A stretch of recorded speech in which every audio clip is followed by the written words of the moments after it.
Y yo a veces pregunto, en esta congregación no tenemos gente con muchos títulos, no tenemos gente con mucho dinero, apenas son de la clase media quizá para abajo, muchos sin escuela, quizá sin mucho conocimiento, y digo, ¿este es el que va a ser el pueblo de Israel? ¿Y por qué no hay gente importante con mucho dinero, con muchos títulos, con mucho conocimiento? Porque el Señor no mira lo que el hombre ve, sino el Señor mira el corazón. Ahora, el corazón del rey Saúl, el corazón del pueblo de Israel, ¿eran circuncidados? Ellos eran circuncidados físicamente hablando, pero ellos tenían un problema. El problema que yo veo cuando ven un ejército poderoso, un ejército que realmente daba miedo. Ayer en la mañana, cuando uno de los oradores presentaba acá el tema, el hombre que tenía que llevar al chivo al desierto, ¿cómo tenía que ser? Un hombre fuerte, un hombre preparado. El hombre fuerte a los ojos de los hombres era Goliat, era invencible. Era un hombre, un paladín de la guerra, con toda la armadura, y a todos metía miedo. Y cuando el ejército de Saúl fue a hacer frente a la guerra, hermanos, ¿cómo estaba el corazón de esos soldados? Aún del rey mismo, ¿cómo estaba? Estaban atemorizados, llenos de miedo.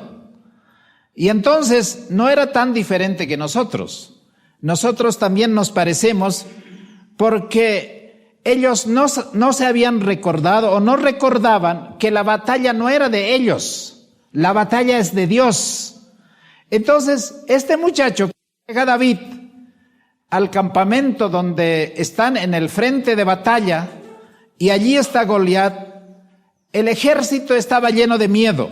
El capítulo 17, el verso 11 dice: oyendo Saúl y todo Israel estas palabras que este gran filisteo expresaba para meter más miedo, se turbaron y tuvieron gran miedo. Y entonces cuando David llega al frente de la batalla, a los ojos humanos era un muchacho. El Señor, ¿con quién puede ganar la batalla? De acuerdo a la estatura, de acuerdo al poder económico, de acuerdo al conocimiento, ¿es la batalla de Dios? ¿O realmente Él necesita algo que en esta mañana y en este congreso nosotros necesitamos aprender? Entonces, cuando llega David al campamento, se enteró cuál era el problema y David dijo: ¿quién es este incircunciso que provoca al ejército de Dios? ¿Quién es este que quiere provocar el oprobio al ejército de Dios? Y entonces él comienza a ejercer lo que Dios quería que hiciese Saúl y todo el pueblo de Israel. Pero no era todos los que estaban preparados. Ellos habían aceptado ser el pueblo de Dios, eran el pueblo de Dios. Pero ellos no tenían el Espíritu de Dios, no tenían la preparación, lo que nos habló el mensaje anterior a este tema. Hermanos, el testimonio de ellos era una pena, porque cada vez que Saúl iba al frente, el otro venía y daba unas zancadas y todos a escapar. Y otra vez regresaba y se paraba y decía: a ver, ¿quién es el valiente que vendrá a poder hacer la guerra y hacerle frente? Y no había nadie. Todos estaban asustados, atemorizados, llenos de miedo, y nadie se animaba.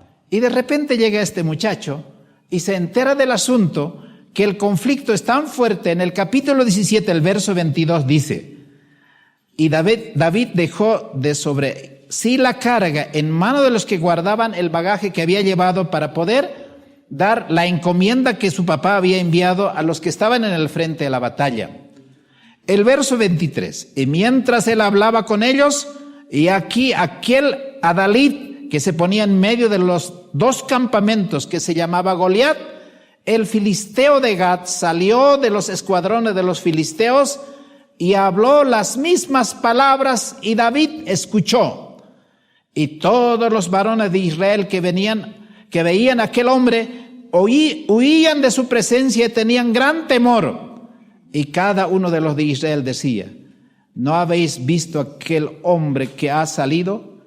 Él se adelanta para provocar a Israel. Al que venciere, el rey le enriquecerá con grandes riquezas y le dará su hija, y eximirá de los tributos a la casa de su padre en Israel. Queridos amigos y hermanos, en esta última batalla, en esta última pelea, que va a ser la batalla del Armagedón, en ese tiempo de angustia, ¿ustedes no creen que necesitamos el mismo espíritu, la misma fuerza, la misma fe que tenía David para hacer frente a Goliat? Porque el enemigo que viene ahora, de aquí en adelante, es mucho más que Goliat. Y entonces, cuando él vio al filisteo, aquel hombre poderoso, entonces le dice, y voy a ver, en el versículo 31, aquí en el mismo capítulo que nosotros estamos estudiando: y cuando fueron oídas las palabras que David había dicho. ¿Qué es lo que había dicho? Él dice: yo puedo ir al frente de la batalla. Este hombre es un hombre muerto. Este hombre es un hombre vencido. Así que ninguno desmaye a causa de lo que este hombre está hablando. Porque la batalla no es nuestra, la batalla es de Dios. Y en el versículo 37 añade algo más David y dice: Jehová, que me ha librado de las garras del león, de las garras del oso, él también me librará de la mano de este filisteo. Y dijo Saúl a David: ve y Jehová sea contigo. Ahora, hermanos, cuando yo veo esta situación, quisiera recordar que Dios no nos ha llamado para un fracaso. Dios nos ha llamado para ganar victorias, no para tener fracaso. Ahora, un corazón incircunciso, atiendan, una persona que no cree en Dios, es esa persona que no va a ver la mano de Dios poderosa para poder hacer frente a cualquier circunstancia de la vida. Frente a la enfermedad, frente al dolor, frente a la oposición, frente a la adversidad, cualquiera que sea la situación, se va a desanimar, le va a entrar miedo y va a fracasar. Pero una persona que conoce el poder de Dios, entonces va a ser su actitud diferente. Por ejemplo, en el capítulo 5 de Josué, en el versículo 1 les voy a presentar algo que es realmente impresionante. Por favor, vayan conmigo al libro de Josué capítulo 5, el verso 1 dice: y cuando todos los reyes de los amorreos que estaban al otro lado del Jordán, al occidente, y todos los reyes de los cananeos que estaban cerca del mar, oyeron cómo Jehová había secado las aguas del Jordán delante de los hijos de Israel, hasta que hubieron pasado, desfalleció su corazón. Hermanos, yo quiero preguntarles, cuando ellos llegaron a las orillas del río Jordán, el Señor tenía que hacer un ejército que fuese poderoso, no solamente para derribar los muros de Jericó, no solamente para vencer esos gigantes que habían en la tierra de Canaán, sino de conquistar y poseer la tierra. Ahora, ¿por qué estos reyes que habían en la tierra de Canaán estaban de miedo y desfalleciendo su corazón? ¿Cuál era la causa? ¿Qué es lo que había pasado? Entonces, cuando yo analizo, siempre el Señor les había dicho que ustedes no van a tener fracasos. Por ejemplo, en el libro de Éxodo capítulo 15, si ustedes van conmigo allí, Dios había dicho algo que creyó. Cada vez que yo estudio el cántico de Moisés y el Cordero, el cántico de los 144,000, me viene a la memoria este capítulo 15 de Éxodo. Y en el libro de Éxodo, capítulo 15, se relata la historia del cántico de Moisés y de María una vez que cruzaron el río, el Mar Rojo. Recuerdan que el mar se abrió, el ejército de Dios pasó en seco, algo que era imposible de hacer a los ojos humanos. Y allí al frente, una vez que todos cruzaron el Mar Rojo, el ejército de Faraón entró pensando que van a matar a todos los israelitas que estaban cruzando al otro frente del Mar Rojo, al desierto. Y entonces, en medio de ese mar, apareció la presencia de Dios. ¿Recuerdan ustedes? Y entonces, para el lado de Israel era esa nube, esa presencia de Dios era luz. Pero para el lado del ejército enemigo, ¿qué era? Era tinieblas. Y en ese momento, cuando Faraón y todo su ejército pensaron que ya tenían a todo el pueblo de Israel, o por lo menos de regreso para Egipto, o si no destruidos, de repente las ruedas se salieron. Entre ellos se pelearon y tuvieron gran temor y miedo, y entonces entre ellos se mataron unos con otros, y de repente el mar se vino por encima de ellos y ellos quedaron completamente sepultados y no apareció ni un soldado vivo. Quiero preguntar, ¿quién hizo la batalla? ¿Quién les dio la victoria? ¿Quién peleó con ese ejército poderoso que eran con toda la artillería, con toda la caballería, con toda la infantería? El ejército egipcio era el ejército más poderoso porque estaba en la hegemonía mundial. Pero el pueblo de Israel, ¿cuántas lanzas tenía? ¿Cuántos caballos tenía? ¿Cuánto poder militar tenía? Absolutamente nada. Y entonces, cuando cruzaron al frente, a la otra orilla, vieron el mar. Y yo me imagino, los carros todavía con las olas se revolcaban, y entonces ellos, al ver semejante victoria, ¿qué hicieron? Cantaron.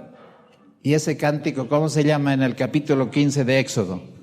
El cántico de Moisés. Y yo voy a leer algunos versículos para que vean cómo Dios puede, hermanos, quitarnos aquel miedo, aquello que nos falta en fe para poder creer lo que Dios dice.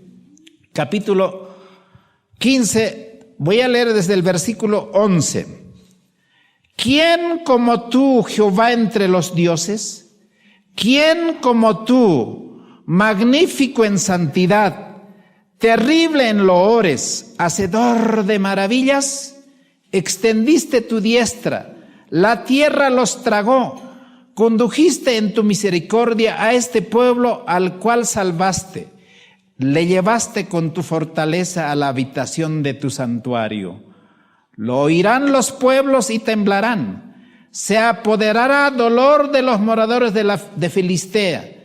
Entonces los príncipes de Edom se turbarán. Temor sobrecogerá a los valientes de Moab. Se abatirán todos los moradores de Canaán.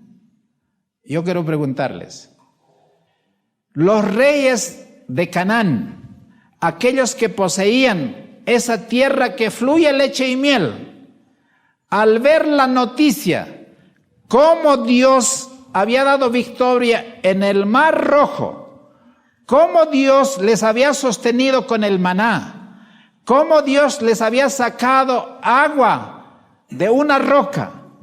¿Ustedes no creen que todo el ejército de la tierra de Canaán y también los reyes temblarían como dice acá? No habría fuerza en ellos. Pero recuerdan, el pueblo de Israel mandó 12 espías. ¿Recuerdan o no recuerdan? 12 espías mandó. Esos 12 espías, ¿cuánto tiempo tardaron? 40 días. Y después de los 40 días regresaron a donde estaba el campamento del pueblo de Israel. ¿Y cuál fue la noticia? ¿Recuerdan ustedes? Trajeron los frutos de Canaán. Trajeron las uvas. Estaban cargados por 2 personas, solo un racimo. Habían las granadas, habían todo tipo de frutas que ellos habían recogido en la tierra de Canaán. Y llegaron al campamento y dijeron, verdaderamente la tierra de Canaán al cual Dios nos quiere llevar es tierra que fluye leche y miel.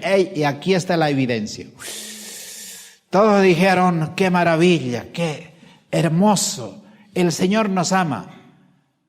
Pero 10 de ellos se levantaron y ¿qué dijeron? La tierra a donde fuimos, los hombres ¿cómo son? Tamaño. ¿Quién va a ir a pelear por ellos? ¿Quién va a ir a pelear? Nosotros, a la comparación de esos hombres, hijos de Anac, parecíamos enanos y langostas. ¿Qué haces tú frente a un problema? No hay dinero, ¿en qué piensas primero? Cuando alguien se te hace frente, ¿en qué piensas primero? Siempre pensamos en un corazón incircunciso al esfuerzo humano. O sea, por más que tú seas del pueblo de Israel, el corazón de ese pueblo era incircunciso, porque ellos no creían en la palabra de Dios. Era más o menos parecido a nosotros frente a un problema. Pero el Señor dijo algo maravilloso, algo hermoso. La pelea no es de ustedes, la pelea es mía. Y David dijo, tú vienes a mí con espada, tú vienes a mí con jabalina, tú vienes a mí con todo tu ejército, pero yo vengo en el nombre de Jehová de los ejércitos a quien tú has provocado. ¿Hay algo imposible para Dios, hermanos? No hay nada imposible. Aunque usted no sea nada delante de los hombres, el Señor puede hacer con esas personas que no significan nada. A lo mejor es una persona que no tiene ni siquiera años de escuela, no tiene títulos, no tiene preparación. Lo que Él quiere es un corazón dispuesto para creer la palabra de Dios como David creyó. Así como Moisés, cuando creyó en la palabra, el Señor le dijo a Moisés, ¿qué es lo que tienes en la mano? ¿Qué tenía Moisés? Una vara. Pero en esa vara estaba el poder de Dios, la palabra de Dios, y él creía. Pero en David no era una vara. ¿En David qué era? Una onda. Y las 5 piedras, ni siquiera utilizó las 5 piedras, apenas una piedra. Pero él había entrenado, había manejado a la perfección la onda. Y cuando el enemigo vino con toda la coraza, con todo lo que era el poder militar que él tenía en su conocimiento, y entonces David batió la onda y soltó la piedra. ¿Y por dónde entró la piedra? No fue en los pies, no fue en la mano, no fue en el pecho, sino aquí. Y aquí está las facultades superiores donde uno probablemente tiene que desarrollar aquello que cada hijo de Dios de los 144,000 sellados tiene que desarrollar, la capacidad de creer, hermanos, en esta palabra de Dios. Ahora, quiero leer otro versículo. Y bueno, yo he venido aquí para compartir con ustedes y a todas las personas que escuchan este mensaje, que hasta una mujer prostituta puede tener más fe que nosotros. ¿Será verdad eso? A ver, vamos a ir al libro de Josué, capítulo 2. Mira, y había una mujer ramera que hace 40 años ya habían visitado a esta mujer. No, era cuando cruzaron el río Jordán. Recuerdan, los espías habían ido a reconocer la ciudad de Jericó. Y entonces los espías cuando llegaron, el capítulo 2 de Josué, el verso 9 dice así: Cuando los espías llegaron a Jericó, entraron sigilosamente y llegaron allí y visitaron a una mujer ramera. ¿Cómo se llamaba? Rahab. Muy bien. Cuando llegaron allí, y entonces Rahab los ocultó porque sabía que era del ejército de Dios, porque creía que ellos van a poseer la tierra, la ciudad y todo lo demás. Y entonces, cuando los hombres vinieron a buscar a los extraños, Rahab los había ocultado, pero estos dos espías escucharon el testimonio de esta mujer, y esta mujer decía, no como esos israelitas lo que podían haber dicho: si Dios nos da ese poder, si Él hace la pelea con nosotros, la tierra de Canaán será de nosotros. Y no se hubieran fijado ni al tamaño de los hombres, ni los ejércitos que había, ni las ciudades amuralladas, porque para Dios no hay nada imposible. Verso 9 dice así: sé que Jehová os ha dado esta tierra. ¿Quién está hablando? Una mujer prostituta, una mujer ramera está hablando, y está hablando no, hermanos, de algo que parecía imposible. Ella dijo: yo sé que Dios les ha entregado esta tierra en poder de ustedes. Entonces dice: el temor de vosotros ha caído sobre nosotros, y todos los moradores del país desmayan por causa de vosotros. Hermano, yo pregunto, el pueblo adventista tiene que ser un ejército poderoso, un ejército en marcha.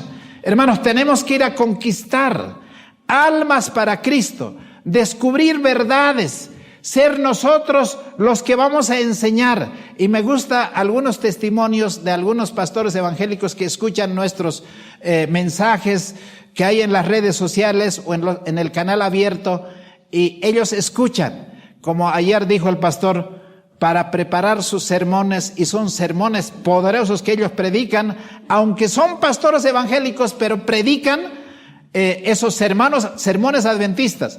Yo me encontré una vez con una hermana que era bautista, pienso que ya estará descansando, y esta hermana me dice, bueno, por entonces estábamos como responsables del canal de la Red Adevinir aquí en Cochabamba, y entonces me dice, hermano, ¿por qué no está saliendo el canal? ¿Y qué canal? La Red Adevinir, porque sabía que estaba como responsable. Y entonces me dice, este canal es mi canal porque son mis himnos, son mis mensajes. Yo a veces ni voy a la iglesia porque con este mensaje vivo, pero cuando la señal se pierde me siento como que estoy totalmente sola. Por favor, ¿cuándo van a otra vez arreglar el problema?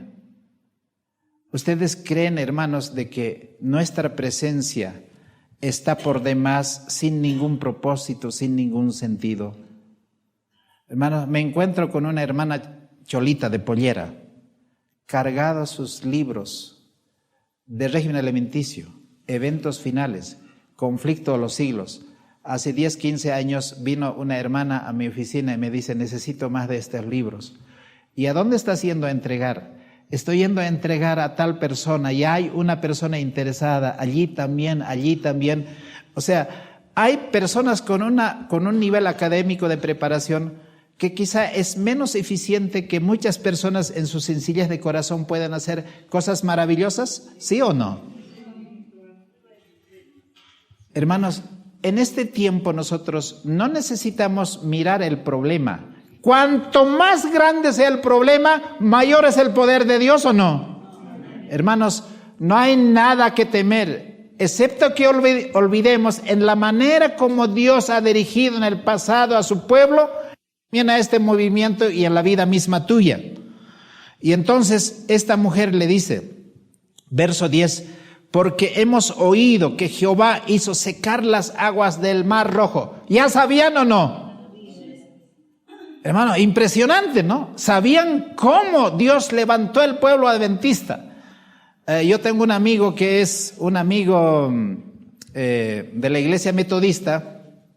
Él es doctor y cada vez que hablamos me dice, yo realmente me doy cuenta de que ustedes los adventistas son maestros en la palabra. No hay forma de refutar eso. Y cada vez que yo escucho a un a un predicador adventista, sé que son realmente autoridad en la palabra. Y él me dice, me gustaría que tú vayas a mi iglesia para instruir cómo yo no puedo perder a mis miembros de iglesia, porque en mi iglesia fácilmente se van a los pentecostales, asambleas de Dios. Pero yo me doy cuenta que entre los adventistas nadie se va a otra iglesia. O sea, pueden dejar de ir a su iglesia, pero nunca van a ir a otra iglesia. ¿Qué piensan ustedes? O sea, si usted dejara de ser adventista, ¿a qué iglesia iría? ¿Te volverías metodista? ¿Te volverías bautista? No, seguiríamos siendo adventistas. Y entonces, esta mujer sabía por testimonio que el pueblo de Israel había sido realmente bendecido por Dios. Por eso dice, por causa de ustedes Dios secó el mar Rojo cuando ustedes salieron de Egipto. Y lo que habéis hecho a los dos reyes de los amorreos que estaban al otro lado del Jordán, a Sehón y a Og, a los cuales habéis destruido. Oyendo esto, ha desmayado nuestro corazón. No ha quedado más ánimo, ni hombre alguno por causa de vosotros, porque Jehová vuestro Dios es Dios arriba en los cielos y abajo en la tierra. Ahora la mujer le dice, yo sé que esta ciudad va a ser destruida. Y van a tomar ustedes toda esta posesión de todas las tierras. Por favor, acuérdate de mí. No quiero que mi familia sea destruido también por ustedes. Y dejaron una señal, ¿recuerdan? Y bajaron del muro, por la que se fueron, y el Señor libró. Imagínense que esta mujer terminó siendo la abuela de Jesús. Una ramera. Una prostituta. Hermanos, tenía el corazón circuncidado por la palabra. Tenía el corazón entregado a la voluntad de Dios. Otro ejemplo. Primera de Reyes, capítulo 10. Y realmente es algo que a mí me llena de gozo y alegría. Y pienso que lo que con el rey Salomón se va a cumplir de todas maneras también con nosotros. Hermanos, recuerdan que la reina de Sabá había escuchado la fama de Salomón. Ahora, el pueblo adventista va a ser famoso no por lo que ellos han hecho, sino por lo que Dios ha hecho con ellos. Y las mayores victorias para este pueblo está de aquí en adelante. Hermanos, no solamente está en la capacidad de predicación. Cualquier persona que conoce medianamente al pueblo adventista, y cada vez que yo me encuentro me dice, ustedes sí saben cómo manejar las enfermedades. ¿Amén o no? Amén. Ustedes saben cómo curar el cáncer, diabetes, artritis, reumatismo. ¿Sabemos o no sabemos? Pregunto, ¿sabemos o no sabemos? Pero hermanos, si tenemos el corazón incircunciso, no sabemos nada. Pero si tenemos el corazón circuncidado, sabemos.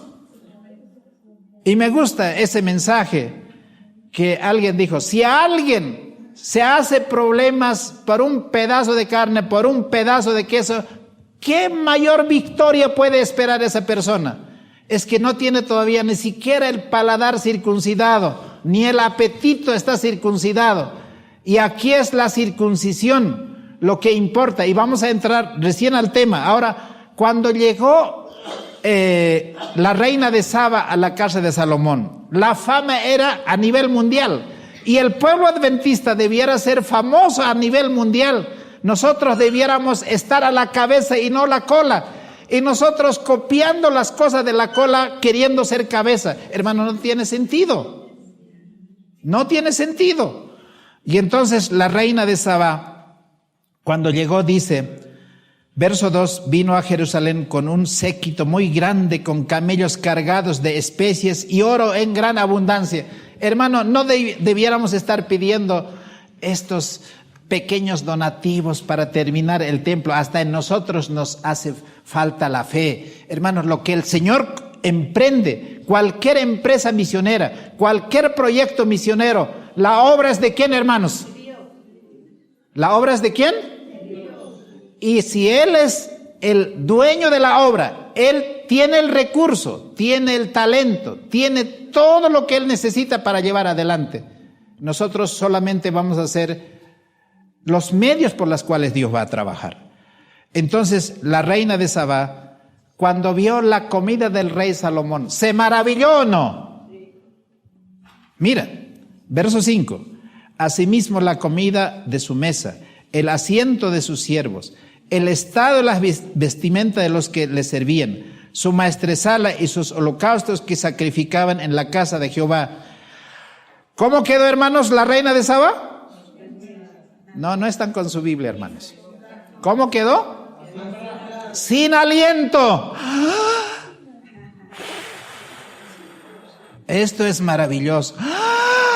Esto es maravilloso, su comida, su vestimenta, todas sus camas, toda la ropa de los siervos. O sea, quedó maravillada, sin aliento. ¿Estamos de acuerdo? Sí. Muy bien. Ahora dice el verso 6, y dijo al rey, verdad es lo que oí en mi tierra de tus cosas y de tu sabiduría, mas yo no lo creía hasta que he venido. Y mis ojos han visto, he aquí, que ni la mitad me había sido dicha. Es mayor tu sabiduría y bien que la fama que yo había oído. Bienaventurados tus varones, dichosos estos son tus siervos, que están continuamente delante de ti y oyen tu sabiduría. Jehová tu Dios sea bendito, que se agradó de ti para ponerte en el trono de Israel, porque Jehová ha amado siempre a Israel y te ha puesto por rey para que hagas derecho y justicia. Y la reina de Sabá preguntó, ¿biología? Era el hombre más sabio en biología, en zoología, en anatomía, en geografía, en todo lo que es el saber humano. ¿Cómo era Daniel? 10 veces mejor. ¿Cómo era Daniel?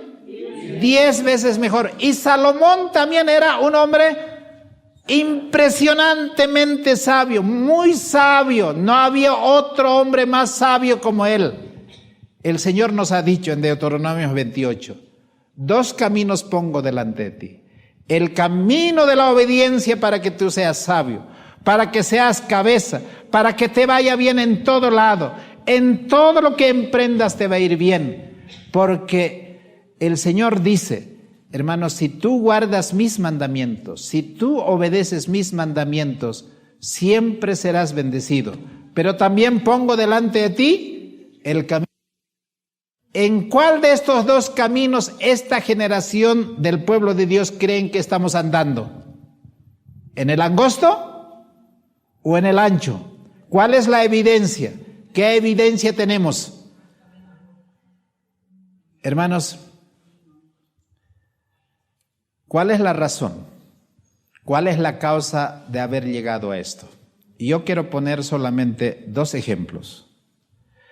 Hermanos, el primer ejemplo que quiero colocar en esta mañana es la vida del padre de la fe que se llama Abraham. En el capítulo 16 de Génesis, hermanos, se cuenta el relato de la historia de Abraham. Abraham había salido de Ur de los Caldeos a la tierra que fluye leche y miel, a la tierra de Canaán, a sus 75 años. ¿Cuántos años? 75 años. ¿Dónde vivía? En Ur de los Caldeos. ¿Y Ur de los Caldeos qué era? Era Babilonia.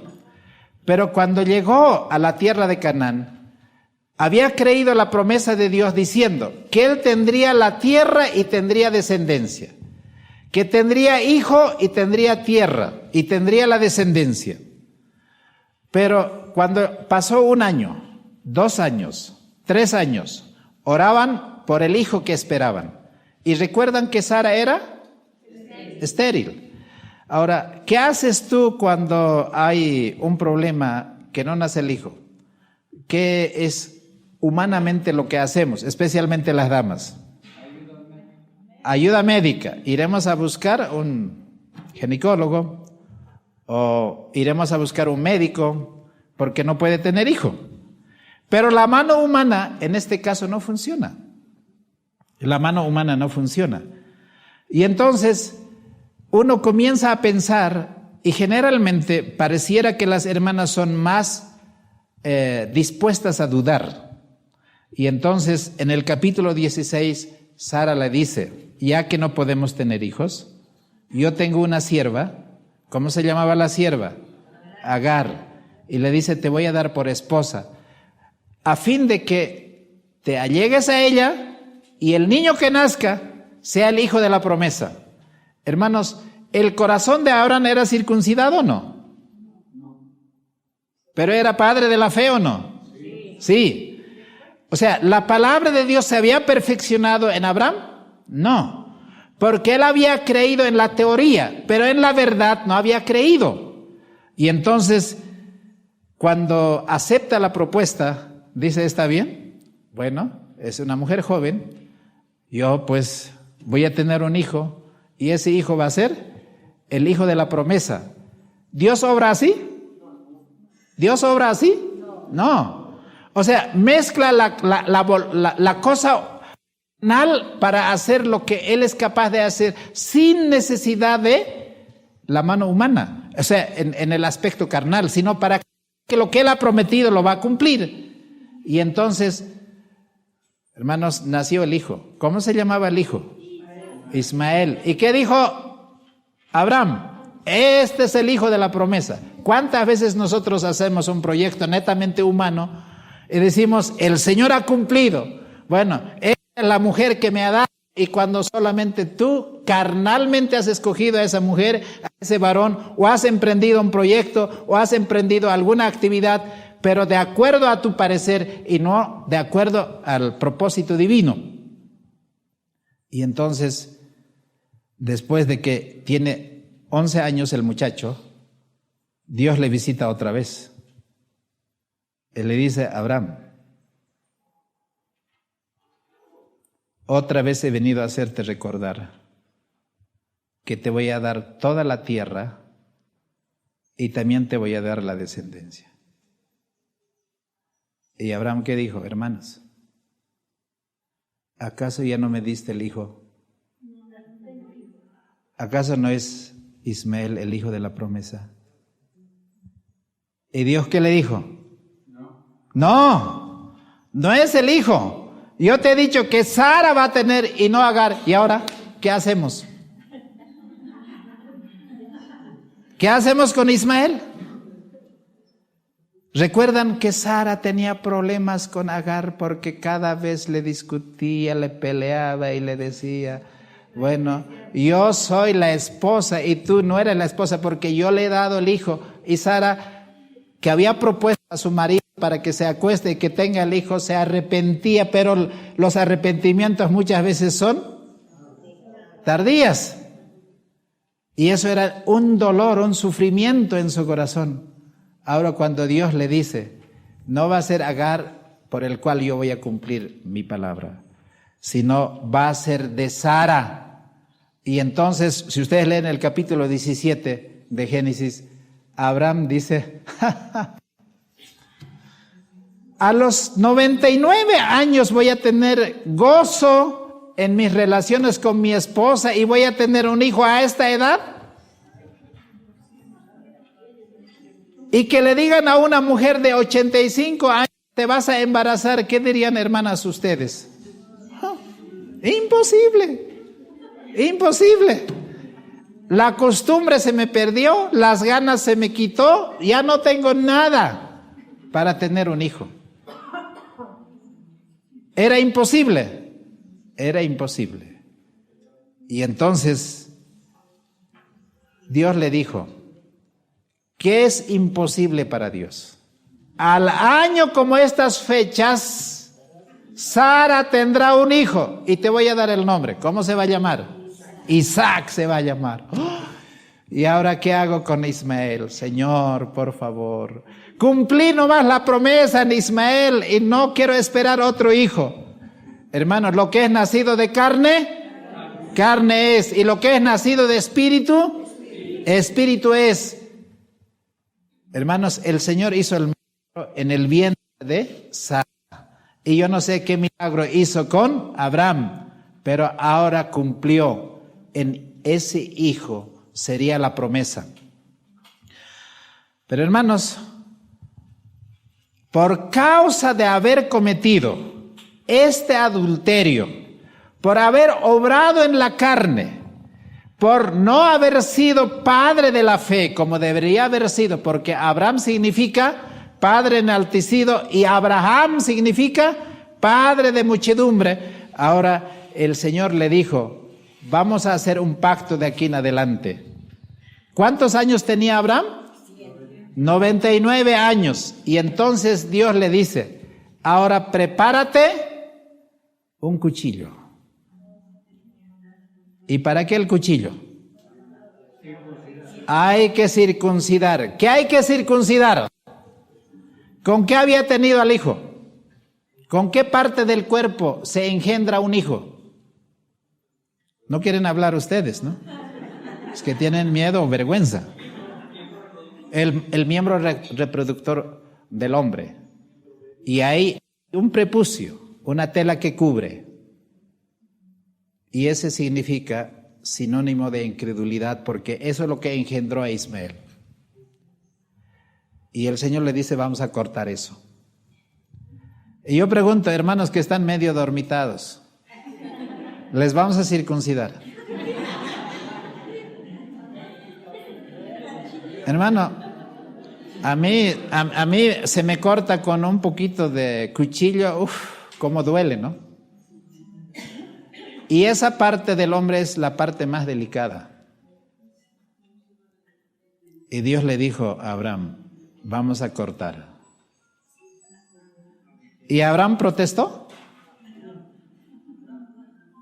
Aceptó que en la carne había obrado y era una vergüenza lo que había obrado. Era el mal testimonio, era el oprobio para Dios. Porque Satanás decía, este es el padre de la fe. ¿Sabe qué hijo tiene? Es mi hijo carnal, Ismael. Pero cuán grande es la misericordia de Dios. Y le circuncidó a Abraham. ¿Y Abraham circuncidó? ¿Cuántos siervos tenía? Más o menos se cree que tenía 600 siervos. Imagínate, circuncidar a 600 hombres. Como pelar papa.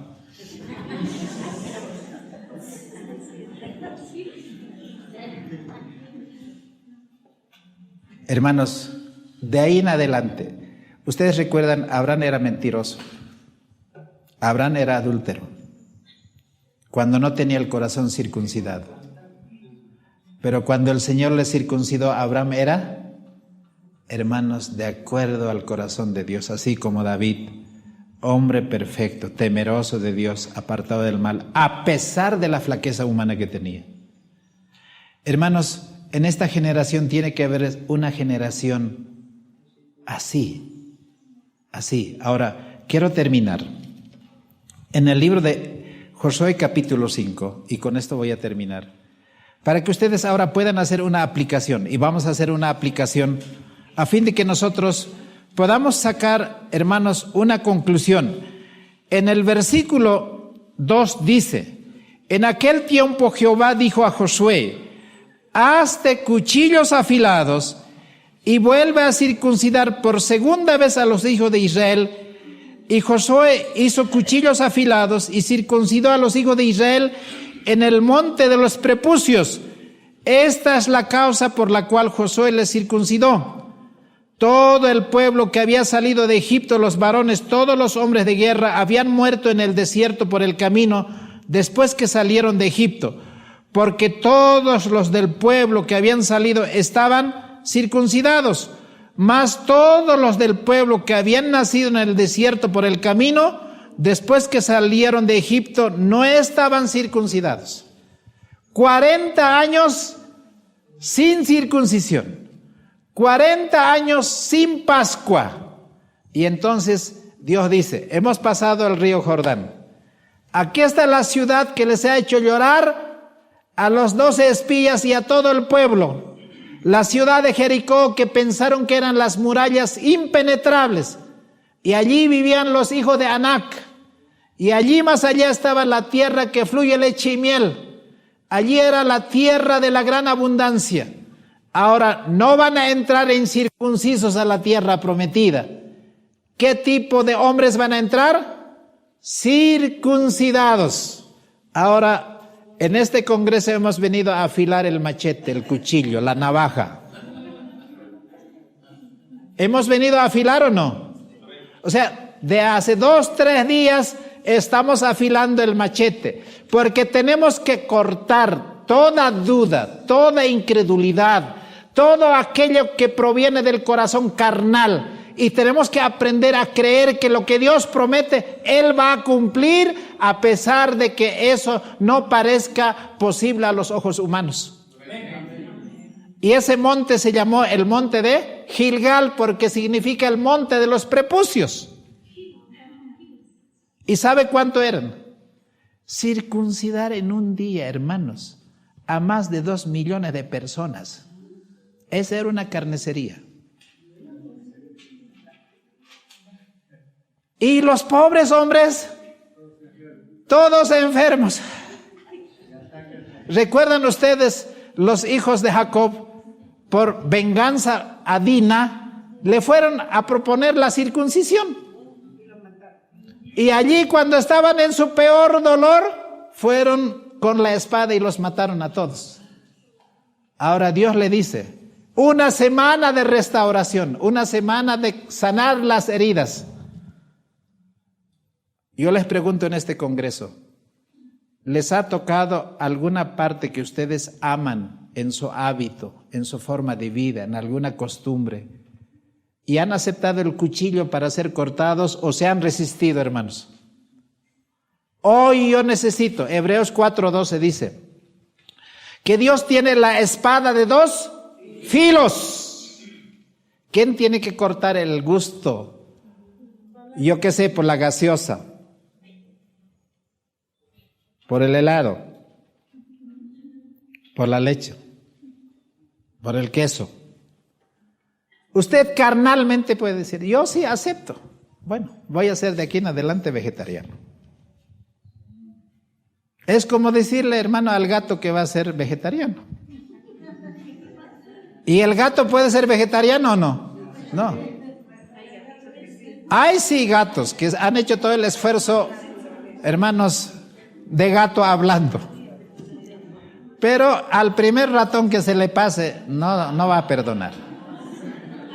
Se lo va a comer. Y entonces, una generación incircuncisa en esta época, hermanos, de corazón, tiene que ser la circuncisión. Esos gustos tienen que ser quitados por la palabra, por el poder del Espíritu Santo. Tiene que ser cortado. Y es doloroso despedirse de tu chicken, de todas las cosas que hay. Es doloroso para el corazón, humanamente hablando.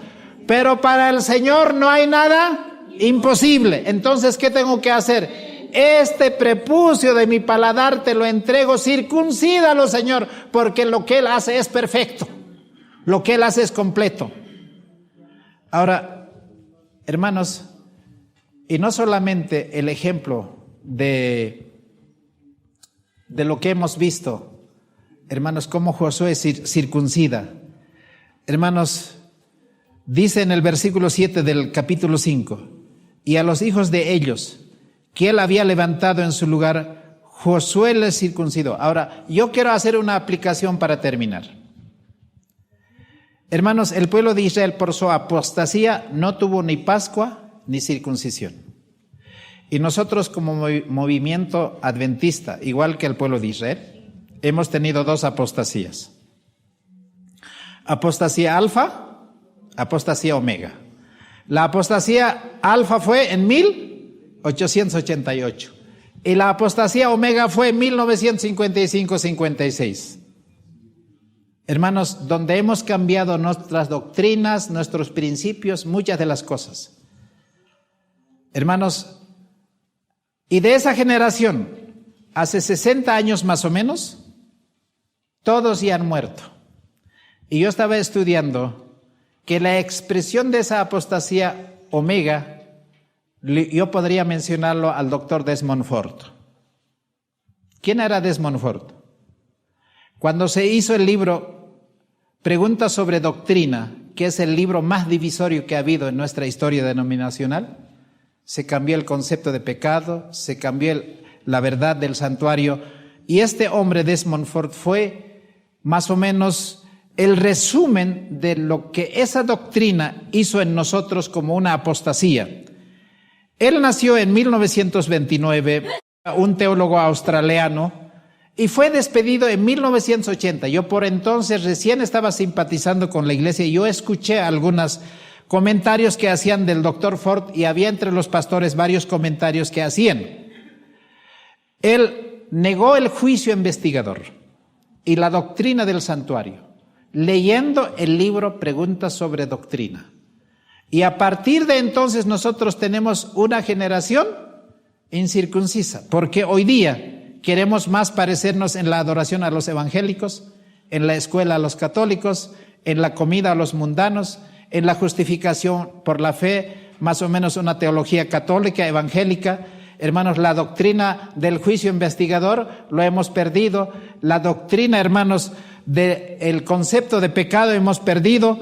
Hermanos, el concepto de victoria sobre el pecado hemos perdido. Pero gracias a Dios en este congreso, hermanos, se ha recuperado parte de esas verdades que no solamente debiéramos tenerlo para tenerlo estos textos de recuerdo para luego estudiar, sino inclusive los DVDs que se van a producir, debiéramos volverlos a ver para saber que nosotros hoy tenemos verdades trascendentales que van a cambiar la historia de nosotros, hermanos, como movimiento.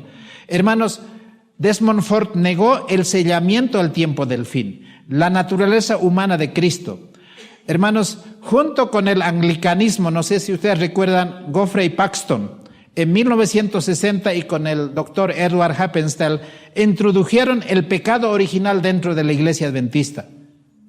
Y yo quiero, hermanos, decirles, el año pasado el doctor Desmond Ford murió. Ya no hay esa generación.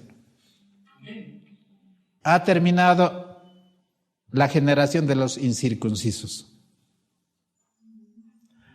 Hoy Dios quiere levantar una generación circuncidada. ¿Y con qué va a circuncidar, hermanos? Con estas verdades trascendentales, con las verdades distintivas del pueblo adventista con la que hemos nacido. Hoy no es tiempo de ir a buscar esas nuevas verdades en las iglesias evangélicas, en las universidades católicas, en las universidades evangélicas. Hoy es volver a la Biblia y a los testimonios, los caminos antiguos. Ahí hay que ir a afilar el cuchillo, a circuncidar nuestro corazón. Y el Señor quiere levantar una generación de David, una generación de Caleb, una generación de Josué, aquellos que creen en la palabra de Dios, y Él con pocos hombres va a terminar y el gigante va a caer, porque el corazón de todo, hermanos, el mundo va a desfallecer cuando sepan que Dios está con nosotros. Pero el Señor no va a obrar en nosotros si nosotros, hermanos, seguimos viviendo en la carne estas verdades. Tenemos que vivir en el Espíritu.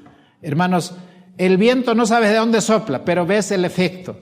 Hermanos, tenemos que tener el poder del Espíritu Santo. El Señor no va a hacer milagros, no va a hacer trabajos, hermanos, espectaculares con personas que se atribuyan la gloria de Dios sobre ellos.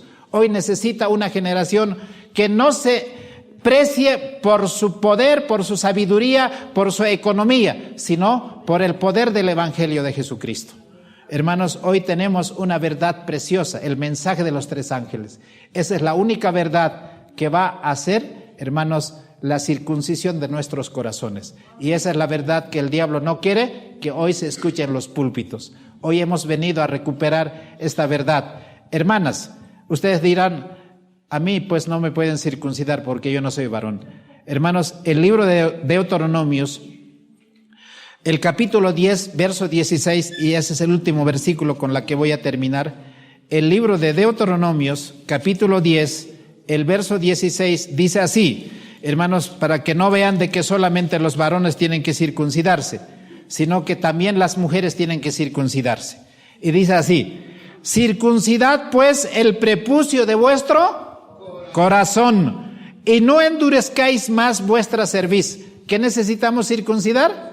El prepucio de nuestro corazón, ese corazón engañoso, ese corazón mentiroso, ese corazón de doble ánimo, ese corazón que no persevera, necesitamos hoy circuncidar con la palabra de Dios. Y esta palabra de Dios, hermanos, es la espada de dos filos que va a preparar a una generación que va a ser más fuerte que David, más firme que Caleb, más firme que Josué, y ellos serán los que derribarán los muros de Jericó. Ellos son los que vencerán a los gigantes que hay en la tierra de Canaán. Ellos comerán, hermanos, los frutos que hay en la tierra de Canaán, que la lluvia tardía va a traer, el sellamiento va a ser ese sellamiento, y entonces habrá una nueva generación que temerá el nombre de Dios. Y el mundo, al ver ese poder, esa sabiduría, ese conocimiento, así como la reina de Saba, así como la prostituta de Jericó, hermanos, van a dar gloria a Dios y van a decir, realmente el Dios de ustedes es el Dios verdadero,